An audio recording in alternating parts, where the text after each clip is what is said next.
감사합니다. 고맙습니다. 할렐루야. 행복하십시오. 성령 충만하십시오. 레위기 11장 45절에 하나님이 하신 말씀입니다. 내가 거룩하니 너희도 거룩할지어다. 이것이 구약을 살아가는 백성들에게 있어서는 최고의 핵심 메시지였습니다. 내가 거룩하니까 너희도 거룩해야 된다. 오늘 신약 본문에서는 저는 이 말씀을 기준으로 해서 이렇게 말씀을 좀 드리고 싶습니다. 내가 일하니 너희도 일할지어다. 거룩한 거는 어떻게 조금 해외 보겠는데 일하라고 하니까 부담스럽네요. 이렇게 생각하실 분이 한 3분 계신데 여러분, 예수님께서도 일하십니다. 예수님께서 일하시기 때문에 오늘 우리를 향하여서도 너희도 좀 일 좀 해라. 우리 부른 찬송과 같이 어찌 게을러서 앉아 있겠느냐. 일어나 주와 복음을 위해서 일 좀 해달라. 이것이 오늘 본문을 통해서 우리에게 주시는 예수님의 요청이십니다. 예수님도 하나님도 성령 하나님도 지금 열심히 일하고 계십니다. 정말 발에 땀나게 일하세요. 온 우주를 운행해 가시고 또 그 수많은 별들이 서로 부딪히지 않고 떨어지지 않도록 하나님의 이 붙드심이 있기 때문에 가능한 부분입니다. 그러니까 하나님이 이 경계를 붙드심이 있어요. 그리고 바닷물이 육지로 넘어오지 못하게 붙드시는 하나님의 일하심이 있습니다. 하나님이 이 경계를 딱 풀어놓는 순간 재앙이 일어나는 겁니다. 하나님은 지금도 일하십니다. 우리 지구를 지켜주시고 우리 삶을 지켜주시고 자연을 지켜주시고 끊임없이 그 붙드심의 역사를 통해서 우리를 지켜주시는 것입니다. 하나님은 우리를 구원하시기 위해서 성령도 지금도 끊임없이 일하십니다. 또 성령 하나님께서는 끊임없이 지금도 말할 수 없는 탄식으로 기도해 주시죠. 예수님도 하늘의 보좌에서 우리를 위해서 중보하며 기도하십니다. 기도도 쉬지 않으시고 일도 쉬지 않으시고 어제나 오늘이나 동일하게 하늘의 하나님께서는 여전히 일하시고 계신다는 것입니다. 여러분, 그 은혜로 우리가 호흡하고 살아가고 먹고 마시고 살아갈 수 있게 되는 줄 믿습니다. 이 은혜를 잊으시면 안 돼요. 이 하나님의 은혜 또 하나님의 일하심을 통해서 우리가 누리게 되는 이 영광, 다시금 우리는 하나님께 그 영광을 되돌려 주어야 하는 자들임을 믿습니다. 예수님께서도 일하시며 우리에게 말씀하시는 것이 너희도 좀 나의 일꾼으로서 일 좀 해달라. 이것이 예수님의 우리를 향하신 부탁의 말씀입니다. 예수님은 어떻게 일하셨는가? 35절의 말씀을 보게 되면 예수께서 모든 도시와 마을에 두루 다니사. 예수님은요, 갈 수 있는데 발길이 닿을 수 있는 곳이면 어디든지 가셨습니다. 모든 도시, 마을 할 것 없이 두루두루 다니시면서 예수님께서 하시는 일이 무엇이었습니까? 천국 복음을 전파하시고 모든 병과 모든 약한 것을 고치시고 그리고 가르치고 전파하시고 고치시고 이 사역을 끊임없이 하셨어요. 모든 도시와 마을을 두루 다니시면서 이 사명을 감당하셨습니다. 예수님이 모든 도시와 마을을 찾아다니시면서 가르치시고 전하시고 했었던 이 시스템은요, 당시로서는 굉장히 획기적인 교육 시스템이었습니다. 왜냐하면 당시에는 이제 랍비에게 교육을 받으려면 랍비들이 찾아가면서 가르쳐 주지를 않아요. 지금도 그렇지만 유명한 랍비들은요, 가만히 앉아 있어요. 그러면은 그 밑에 가서 배우고 싶어 하는 사람이 돈을 싸들고 갑니다. 짐을 다 정리하고 그리고 그 밑에 들어가서 문화생으로서 계속해서 배우는 거예요. 여러분, 이 명성이 있고 또 수준이 있는 랍비들에게 교육을 받으려면요, 전 재산을 다 털어야만 했습니다. 그래야 뭔가 배울 수가 있는 거예요. 사도 바울도요, 당시에 최고의 랍비였던 이 가말리엘이라고 하는 사람의 문화생이었었잖아요. 그래서 자랑스럽게 얘기하면서 나는 이것도 배설물과 같이 여긴다. 그렇게 얘기하지 않았습니까? 그러니까 이 사도 바울의 그 배움이라든지 이 학식이라고 하는 것은 누구도 넘볼 수 없는 탁월함이었다는 것을 간접적으로 알게 해 주시는 부분입니다. 그래서 이 명성이 있는 랍비일수록 고액을 들고 사람들이 찾아가서 배웁니다. 그러니까 이런 시스템 하에서 예수님은 필요 없다. 목마른 자는 다 내게로 오라. 예수님께서는 돈 없어도 와라 이렇게 말씀하시잖아요. 그래서 두루 찾아다니면서 직접 가르쳐 주세요. 찾아다니시면서 직접 복음을 전파하시고 찾아다니시면서 직접 병자들을 고쳐주십니다. 찾아가는 서비스. 예수님은 이것을 하셨어요. 찾아가는 서비스. 우리 전도하고 선교하는 것은요, 가만히 앉아 있는다고 와서 누가 복음 좀 들으러 왔습니다 이런 사람 없어요. 전도하고 선교하는 것은요, 찾아가야 되는 겁니다. 내가 있는 곳으로 와라가 아니라 예수 그리스도의 마음이 있는 그 곳으로 찾아가야 되는 게 전도고 선교인 것입니다. 구원도 역시 마찬가지입니다. 구원도요, 우리가 하나님께 찾아가서 나 구원해 주세요 이런 사람 없어요. 하나님께서 찾아오셔서 구원을 베풀어 주셨습니다. 호세아 3장의 말씀을 보면 이 호세아의 아내가 고멜이죠.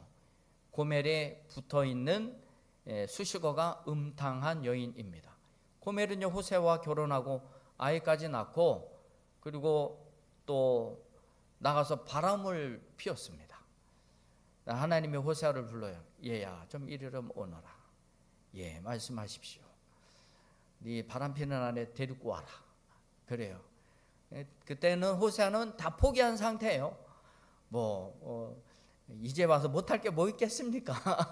저는 여자랑 데리고 살고 하는데 이제 와서 못할 게 뭐 있겠습니까? 찾아가요. 바람 피고 딴 사람 딴 살림 차리고 있는 그 여인을 찾아갑니다. 그래서 그냥 데려와도 현찮고 데려오면서 좁혀도 현찮고 죄송합니다. 그런데 오히려 데려올 때 속전을 주고 데리고 옵니다. 이게 구원의 모형이에요. 우리는 하나님의 자녀들이잖아요. 그런데 마귀의 손에 빼앗긴 우리들을요, 그냥 빼앗아 와도 괜찮은데 예수님은 자기 몸을 속전으로 내어주셨어요. 그래서 우리를 찾아오신 것입니다. 이게 구속의 개념인 거예요. 그러니까 하나님은요, 이 호세아를 통해서 구원의 시작이 어디냐? 찾아가는 것으로부터 시작. 전도도 그렇고 선교도 그렇고 구원의 시작, 찾아가는 것으로부터 시작이 되는 거예요.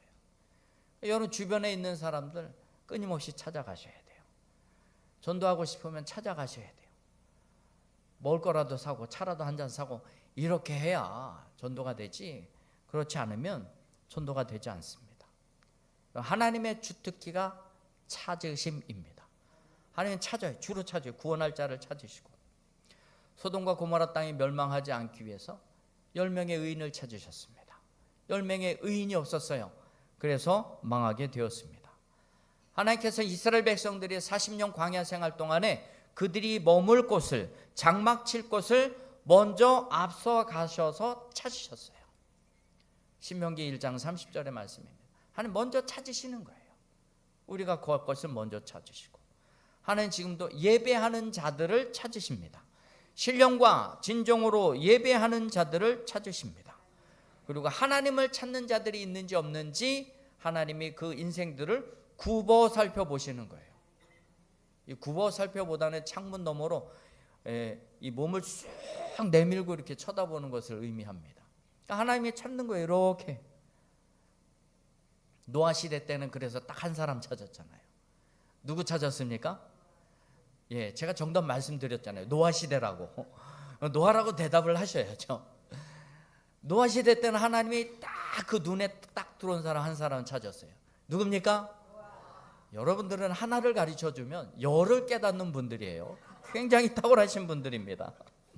하나님의 그런 인생들을 찾으세요. 하나님 지금도 구원할 자들을 찾으십니다. 예수님 그 마음을 가지고 마을과 도시를 두루 다니시면서 찾으시는 거예요. 구원할 자들, 치료할 자들, 가르쳐서 그 영혼을 깨워 하나님을 바라볼 수 있도록 하나님은 깨우십니다. 예수님은 찾아서 전하시고 가르치시고 고치셨습니다. 예수님이 얼마나 일을 열심히 하셨습니까? 두루두루 여기 다니시면서 열심으로 일하셨어요. 예수님도 이렇게 일하시는데 내가 어찌 게을러서 앉아 있을까? 여러분, 구들방 신세 지고 앉아 있으셔는 안 돼요. 전부 다 일어나셔야 돼요. 영혼을 깨우시고 심령을 깨우시고 주와 복음을 위해서 일하셔야 됩니다. 저는 나이가 있어서요, 아닙니다. 기도라도 하세요. 여러분, 조금씩이라도 움직이시면 하나님의 마음을 알게 되고 주께서 원하시는 것이 무엇인지 보게 될 것입니다. 그러니까 여러분들에게 마음에 감동을 주시면 그거 소멸치 않고 움직이시면 되는 거예요. 그 다음에는 힘은 하나님이 주십니다. 할렐루야. 예수님이 이렇게 모든 마을과 도시를 두루 다니면서 가르치고 전하시고 고치시고 했었던 그 사역의 원동력이 어디 있느냐? 그 원동력은 36절을 통해서 확인해 볼 수가 있습니다. 무리를 보시고 어떻게 여기셨습니까? 불쌍히 여기셨다. 불쌍히 여기셨다. 이 불쌍히 여기다라고 하는 뜻은요, 그 창자가 비어지는 듯한 느낌, 그 느낌이 어떤 것인지 모르겠지만 이 창자가 비어지는 듯한 느낌, 속이 그냥 없는 거죠. 허한 거죠. 그런 마음을 느끼신 것이에요. 이는 목자 없는 양과 같이 고생하며 기진함이라. 무리를 보시고 불쌍히 여기신다. 이것이 예수님의 일하심의 동력이었습니다. 그래서 내가 불쌍히 여김을 받고 궁일이 여김을 받는 거, 요거 복입니다. 누군가를 도와줄 때요, 저 사람이 불쌍해 보여야 내 주머니에서 돈 10원이라도 나가는 거예요. 아무리 불쌍한 사람이라도 불쌍하게 여겨지지 않으면 돈 10원 한 장 나가지 않습니다. 우리 그런 경험 많이 하지 않습니까? 뭐 지하철 탈 때도 그렇고 정말 힘들어 하시는 분들이 있습니다. 그런 분들은 딱 보면 알아요. 도울 마음이 생기는데 그렇지 않고 그냥 사기치시는 분들도 계세요. 멀쩡히 눈 떠 있는데 이렇게 눈 감은 척하고 다니시는 분, 또 이렇게 좀 일과가 끝나면 벌떡 일어나서 또 걸어 다니시는 분, 이런 분이 있어요. 눈에 보이거든요. 그러니까 이 우리가 궁일이 여김을 받고 불쌍히 여김을 받는 거, 이거 굉장한 축복인 거예요. 그 마음 때문에 우리가 구원을 받은 겁니다. 여러분, 아무리 어렵고 힘든 사람은 힘든데 궁일이 여김을 받지 못하면 도와주는 손길이 없는 걸요. 그래서 우리가 누군가를 통해서 불쌍히 여김을 받고 궁일이 여김을 받는 것은 굉장한 축복입니다. 그것은 우리를 구원하시는 하나님의 구원의 시작이기도 합니다. 예수님께서 보신 것이 무엇입니까? 목자 없는 양같이 고생하고 기진한 모습, 백성들의 모습을 통해서 이게 보인 거예요. 고생하고 기진하고. 한번 말씀드린 기억이 있습니다만 이 고생한다라고 하는 단어의 뜻은요, 우리 짐승을 잡을 때 가죽을 벗깁니다. 그래서 이 가죽이 딱 벗겨진 상태가 이 고생이라고 하는 단어가 가지고 있는 뜻입니다. 기진합니다. 이것은 던져졌다는 뜻이에요. 여러분 한번 생각해 보세요. 가죽이 싹 벗겨갖고 길거리에 내 던져졌어요. 그리고 숨을 그냥 홀딱홀딱 쉬고 있습니다. 죽지도 않고. 얼마나 괴롭겠습니까? 우리 살갗이 조금만 벗겨져도 굉장히 쓰라린데 가죽이 다 벗겨져서 던져졌어요. 얼마나 아프고 힘들겠습니까? 예수님은 이렇게 벗겨지고 던져진 이스라엘 백성들의 모습을 보면서 마음이 점여졌던 거예요. 괴로웠던 것이죠. 당시는 로마 식민지 상태였습니다. 그래서 세금도 굉장히 무겁고요. 그리고 경제도 어려웠고, 어려운데 세금은 높고 살아갈 수가 없잖아요. 그러니까 사람들의 고통이 이만저만이 아니었던 것이죠. 그래서 환난과 고난에 지쳐 살 소망이 없는 인생들을 예수님께서 보신 것입니다. 그런데 그들이 고생하고 또 기진하고 이러한 모습을 보시고 또 마음이 아프신 것도 아프신 것이지만 가장 근본적으로 예수님께서 마음 아파하셨던 부분이 목자 없는 양과 같은 그들을 본 것입니다. 그들에게 있어서 목자가 없는 것을 보시고 가슴이 그렇게 아팠던 것이에요. 여러분, 우리 자녀들이 배를 곪고 있는데 누가 옆에서 밥 챙겨줄 사람이 없다. 그거 얼마나 그 아이의 입장에서는 얼마나 힘들겠어요. 누가 옆에서라도 평관해 줄 수 있는 사람, 밥이라도 차려줄 수 있는 사람 옆에 있으면 그래도 괜찮은데, 아파 죽겠는데 나를 찾아와 주는 사람도 없고 평간해 줄 사람도 없고 배고파 죽을 것 같은데 물 한 잔 내주는 사람도 없고 얼마나 힘들겠어요. 그러니까 이스라엘 백성들이 목자가 없이 돌아다니는 그 양들을 보면서 마음이 아픈 거예요. 그러니까 짐승에게 물려 죽고 찢겨 죽고 가죽 뺏겨 주고 내던져 주고 근본적이게 목자가 없어서였다는 것을 보게 됩니다. 여러분, 그런 자들에게 예수님은 친히 목자가 되어 주셨습니다. 예수님께서는요, 이렇게 힘들어하는 영혼들, 그들에게 필요한 것이 바로 그들을 돌봐줄 수 있고 그들의 상처를 싸매줄 수 있고 그래도 약이라도 발라줄 수 있는 이런 사람들이 필요하다는 것을 깨닫게 되는 것입니다. 우리가 영적으로 빈곤하게 되면 물질적으로 아무리 부유하다 할지라도 그 영혼은요 굉장히 핍절해질 수밖에 없어요. 생기가 없어지는 거거든요.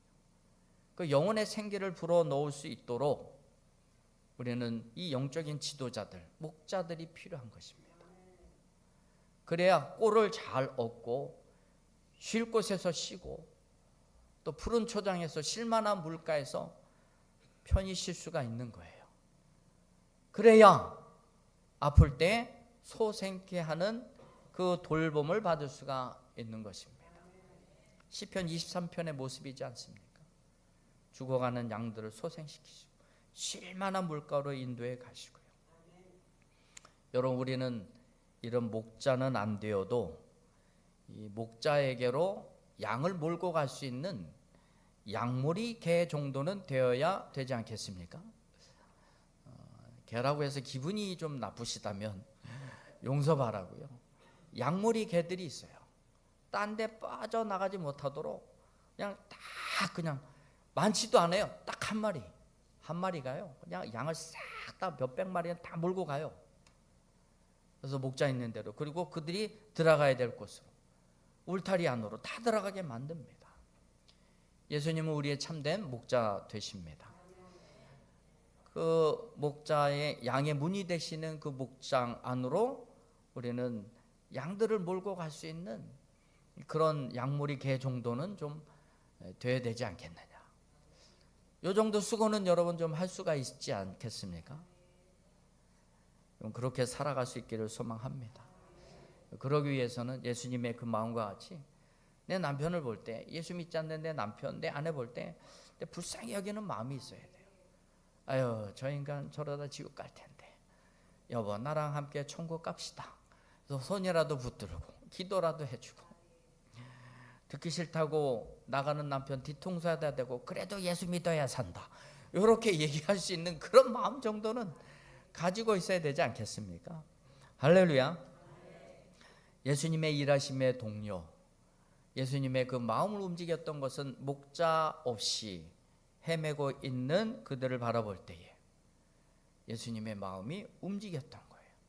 그러니까 부지런히 여기저기 다니면서 하늘의 진리를 가르쳐 주시고 복음도 전하시고 또 고쳐주기도 하시고, 그래서 주님의 사역을 잘 감당하셨어요.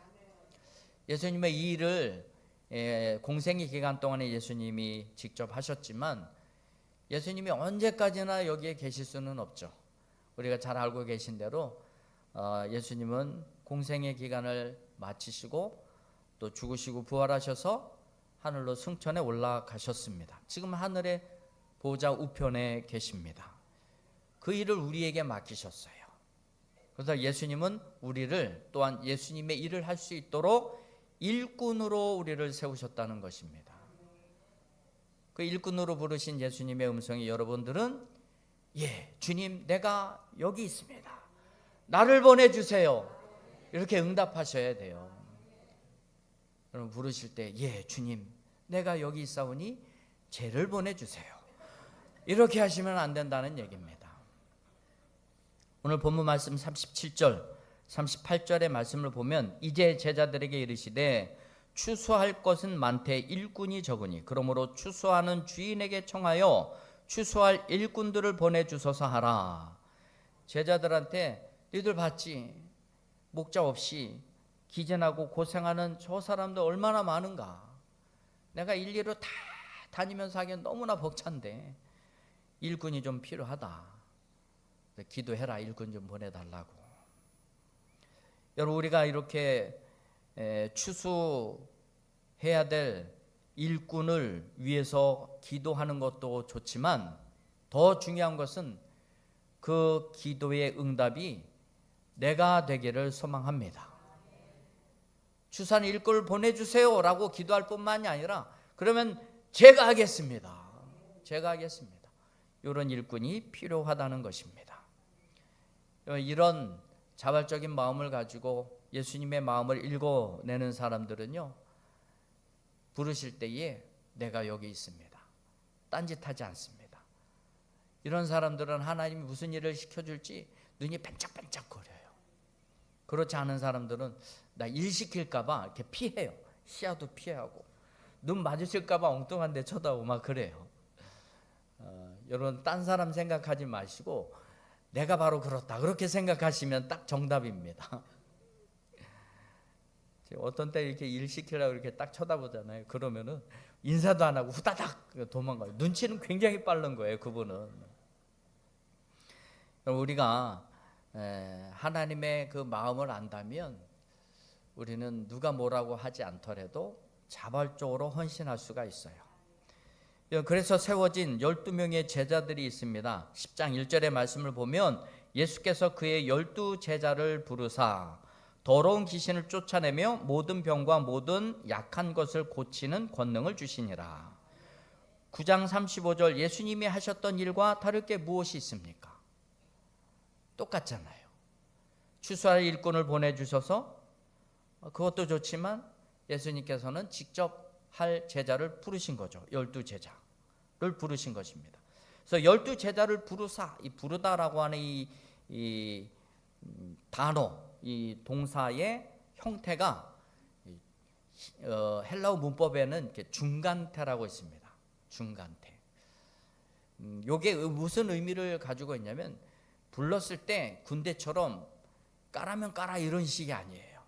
불렀을 때 강압적인 부름이 아닙니다. 이것은 나의 의사를 타진하는 거예요.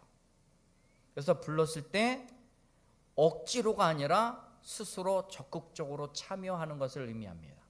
예수님이 부르시기도 했지만 거기에 내가 적극적으로 응답하는 것, 그것을 의미하고 있는 거예요.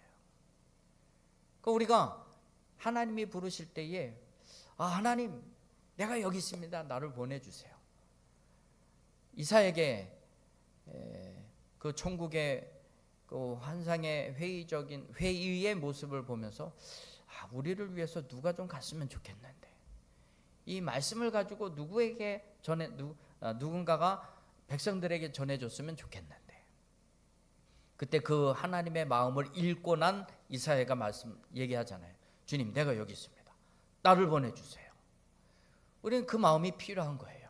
주님 나를 보내주세요. 우리는 그 부르심 앞에 자발적으로 가게 되는 것이 진짜 사명자인 것입니다. 우리가 천국 일꾼이 되지 못하는 이유, 하나님의 부르심에 응답하지 못하는 이유 중에 하나가 바로 바쁘다는 핑계입니다. 별로 바쁘지도 않은 사람이 제일 바쁜 척은 제일 많이 해요. 여러분 이스라엘 백성들이 포로 70년 생활을 마치고 1차 귀환 공동체에게 주어진 첫 번째 사명이 무엇이냐면 성전을 재건하는 것이었습니다. 성전을 재건하고 좀 처음에는 좀 하는 척 하더니만 다 손놔버렸어요. 그러니까 왜 안 하냐? 그랬더니 지금은 때가 아닌 것 같습니다. 지금은 성전 건축할 때가 아닌 것 같습니다. 나 먹기도 힘든데, 내 집 다시 재건하기도 힘든데 무슨 성전입니까? 그러다 성전 지으려고 갖다 놓은 것들 가지고 전부 다 자기 집 가서 뭐 집도 짓기도 하고, 하나님의 탄식을 하잖아요. 야, 니들 집은 비도 새지 않고 좋은데 성전 봐라. 그러니까 빗물이 뚝뚝 떨어지고 있지 않느냐. 이런 표현을 좀 하십니다. 그러니까 지금은 아니라는 거예요. 하나님이 주신 사명에 핑계를 대고 있는 것입니다. 이 신약에도 보면 이 잔치에 초청하는 이런 비유가 많이 소개되고 있습니다. 거기 보면 사람들이 가진 핑계를 다 대요. 그 초청의 자리에, 잔치의 자리에 초청했는데도 나 소를 샀으니까 이 소가 말을 잘 듣는지 안 듣는지, 힘이 좀 있는지 없는지, 병이 들었는지 안 들었는지 내가 시험해 봐야 됩니다. 나 결혼한 지 며칠 안 됐는데 신혼 좀 즐겨야죠. 우리끼리 즐기고 싶습니다. 내 농사를 져야 되는데 내가 바빠서 갈 수가 없습니다. 가진 핑계를 다 대는 거예요. 그래 정말로 중요하고 영광스러운 그 자리를 가지 못하게 되었던 것이죠. 여러분, 우리가 하나님의 부르심에 우리가 자발적으로 참여할 수 있는 축복이 있기를 소망합니다. 이 하나님의 부르심을 저버리면, 하나님이 부르실 때 그 일하면 힘들겠지라고 생각했는데요, 하나님의 부르심을 거절하면 거절하는 이후에 더 힘들어지는 것들이 많아져요. 여러분, 제가 협박 아닌 협박을 합니다. 좋은 말로 할 때 순종하세요. 하나님의 부르심이 여러분 더 감당하기가, 인생을 살아가기가 수월하다, 그런 말씀을 드리고 있는 겁니다. 예수님이 뭐라고 말씀하셨냐면 누구든지 자기 십자가를 지고 나를 따르라. 여러분들 십자가 뭐 있어요? 아이고 우리 남편은 내 십자가예요, 우리 자식은 내 십자가, 이런 얘기 많이 하잖아요. 여러분들이 지고 있는 십자가 뭡니까? 그 십자가를 지고 따라오래요. 그 십자가 내려놓고 그거 해결될 때까지 너는 나 따라오지 마, 이게 아니었습니다. 들고 오라는 거예요. 여러분, 근심이 있으면 근심 있는 대로 따라가세요. 염려 있으면 염려가 있는 대로 예수님 따라가십시오. 따르는 순간 그 짐은 예수님이 다 벗겨 주실 것입니다. 예수님이 말씀하십니다. 수고하고 무거운 짐진 자들아 다 내게로 오라, 내가 너희를 쉬게 하리라. 내가 내 문제를 해결하고 그때 주님 따라가겠습니다. 주님 필요 없다, 따라오려면 지금 따라와라. 그러니까 한 고위관리직인 랍비가 예수님께 찾아와서 나 주님 따라갈래요 그러잖아요. 내 여우도 굴이 있고 또 새도 누울 곳이 있고 나는 머리 둘 곳조차 없는데 그래도 나 따라올래? 머리 쫙 그냥 예수님 잘 데가 없네, 그럼 나도 길바닥에서 자야 되나? 떠나가 버렸어요. 근심, 걱정, 염려. 그리고 어떤 사람은 우리 아버지가 돌아가셨는지 제사 다 지내고 갈게요. 그냥 따라와. 그 죽은 사람들로 장사하게 하고 너는 따라와라. 여러분, 거기 얽매여 있다 보면 예수님 따라갈 시간이 없는 거예요. 틈이 없습니다. 내 걱정 다 해결하고요, 자녀 문제 해결하고요, 자녀 대학 보내놓고요, 내 직장 취업하고요, 그러고 따라가겠습니다. 여러분, 그게 아니에요. 그게 여러분들의 짐이라면, 그게 여러분들의 십자가라고 한다면 지고 오라는 거예요. 지고 오라는 겁니다. 예수님이 다 벗겨주시겠다잖아요. 쉬게 해주시겠다잖아요. 무슨 걱정입니까? 여러분들이 벗으려고 하지 마시고 주님께서 쉽게 해결해 주시도록 내어놓으시기를 소망합니다. 마태복음 10장 2절 이하의 말씀에는요, 예수님의 그 마태복음에는 예수님이 직접 설교하신 설교문이 4편인가요? 5편 기록되어 있습니다. 첫 번째가 산상수훈입니다. 예수님이 직접 설교한 부분이에요. 그 두 번째가 마태복음 10장에 있습니다. 제자들 12명 딱 불러놓고 직접 예수님이 그들에게 설교한 내용입니다. 그들이 나가서 더러운 귀신을 쫓아내고 모든 병과 모든 약한 것을 고치시는 권능을 주시면서 나와 같이 일해라 라고 파송을 하시면서 설교한 설교 말씀, 예수님의 직접적인 설교 말씀 중에 9절과 10절의 말씀을 보면 너희 전대에 금이나 은이나 동을 가지지 말고 여행을 위하여 배낭이나 두벌 옷이나 신이나 지팡이를 가지지 말라. 일꾼이 자기의 먹을 것을 받는 것이 마땅함이라. 여러분 9절과 10절에서 반복되어 등장하는 동사 하나가 있습니다. 가지지 말아라. 가지지 말아라. 이겁니다. 여러분 때로는 내가 가지게 되는 것들, 여행을 위한 것이든지 인생을 살아가게 하든지 내가 가지게 되는 것들, 그것들이 오히려 나에게 짐일 수가 있다는 것입니다. 여러분 우리가 여행을 위해서 배낭이 필요하죠. 왜 필요 없겠습니까? 그리고 갈아입을 옷은 좀 필요하겠죠. 또 신발도 있어야 되겠고 상황에 따라서 뭐 갈아 신기도 해야 되겠고 지팡이도 가지지 말라. 이건 지팡이는 보호의 의미거든요. 밤에 짐승이나 이런 게 덤벼들면은 지팡이 없으면 그냥 당할 수밖에 없는 거예요. 그리고 전대도 가지지 말라. 어쩌면 우리가 가지고 싶어하는 이런 것들은 나를 편안하게 해주는 것들이에요. 근데 예수님이 그 12 제자를 부르시고 직접적으로 하신 말씀이 무엇입니까? 그런 거 의지하지 말아라. 그런 거 가지려고 애쓰지 말아라. 하나님이 볼 때는 내가 편리하기 위해서 그리고 나를 편안하게 해주는 것들이라고 생각해서 가지고 있는 그것이 오히려 주의 일을 할 때는 그게 불편한 것이 될 수가 있어요. 짐이 될 수가 있습니다. 그러나 그것을 다 우리가 내려놓게 되면 그 다음부터는 하나님이 일꾼을 책임지듯 책임지시는 거예요. 일꾼이 자기의 먹을 것을 받는 것이 마땅하니라. 너희 내가 보냈다. 나를 위해서 일한다. 그럼 내가 너희들 먹이는 거 당연한 것 아니냐. 걱정하지 말아라 라고 하는 거예요. 우리가 주님 부르실 때에 주의를 할 때에 늘 근심하고 걱정하는 것 중에 하나가 아니에요. 1순위라고 생각을 합니다. 먹고 사는 것 아니겠습니까? 나 이러다가 뭐 이것저것 일거리 다 놓치고 못하면 어떡하지? 여러분 걱정하지 마십시오. 주의 일에 힘쓰다 보면 하나님 먹이시고 입히시고 하나님 다 하십니다. 여러분 제가 8개월 동안 경험하고 있는 거예요. 무슨 말씀인지 눈치가 있으신 분들은 그렇구나 하실 거예요. 여러분 예수님은요